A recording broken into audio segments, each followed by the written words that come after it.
Hi! Narito na naman tayo at kasama natin ang pinakamagaling bumayo.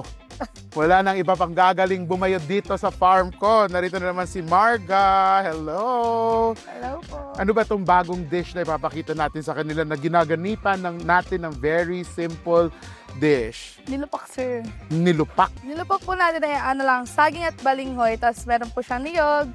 So, yung ingredients po natin ay sukal, condensed, tsaka margarine. So, yung nilupak is meron tayong balinghoy, which is kasaba or kamoting kahoy. Meron tayong saging saba.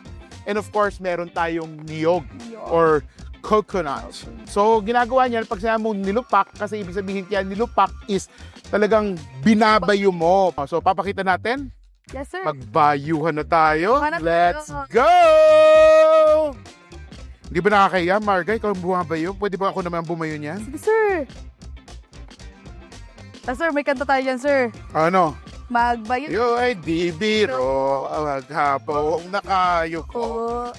Itong nilupak, normally binabayo natin yan hanggang makikita mo na wala talaga siyang mga laman-laman na talagang durog na siya. Turog na po siya. At syempre, pagkatapos natin lupakin ang ating nilupak, kukuha tayo ng plato. Lalagyan natin ng margarine, Green. yung pinaka banana leaf, tapos kukuha tayo ng sarili nating nilupak. Anong pangalan ko? Hindi ko rin alam nasaan ka tayo? Nasa farm Nasa farm ko. ko? Sarap. Bangko, farm mo, farm nating lahat.